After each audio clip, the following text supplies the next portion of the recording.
నా పేరు బొమ్మతోటి చెన్నకేశవులు. ప్రకాశం జిల్లా కుర్చేడు నుంచి వచ్చాము. గత జనవరిలో మామూలుగా బ్లడ్ పడుతుంటే టెస్ట్ చేయించుకున్నామండి. టెస్ట్ చేయించుకుంటే బయాస్పీ, కొలనోస్కోపీ అన్ని కూడా చేశారండి. మీకు తర్వాత ఒక పెద్ద హాస్పిటల్కి వెళ్ళాము. ఆ హాస్పిటల్ కూడా చూసి పెట్ స్కాన్ అయి తీసి మీకు రెక్టల్ క్యాన్సర్ ఉందండి, ఇమీడియట్గా రేడియేషన్ పెట్టాలన్నారు. 30 days మాకు రేడియేషన్ పెట్టారు. మీకు ఇమీడియట్గా ఆపరేషన్ చేయాలండి. ఆపరేషన్ చేసి కొలాస్టమీ బ్యాగ్ పెట్టాలి, లేకపోతే మీకు చాలా లైఫ్ డేంజర్ ఉందన్నారు.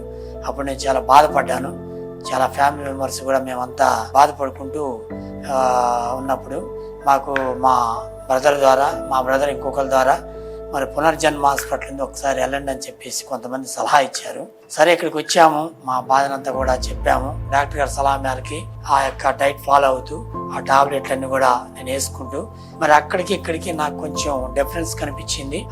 ఆ డిఫరెన్స్ మార్పు అనేటువంటిది మోషన్ లో వెళ్ళటంలో నాకు మార్పు అనిపించింది సార్. అప్పుడు మోషన్ సరిగా వచ్చేది కాదు. ఒక ½ an hour కూర్చుంటే గానీ వచ్చేది. ఒక రోజులో 4 సార్లు మోషన్కి వెళ్ళేవాడిని. కానీ ఇక్కడికి వచ్చిన తర్వాత ఈ మందులు వాడిన తర్వాత టైం టు టైం నాకు మోషన్ అవుతుంది. ఎర్లీ మార్నింగ్ by 8 to 8:30 లోపల ఫ్రీగా మోషన్ అవుతుంది. పర్ డే ఒకసారి అవుతుందండి.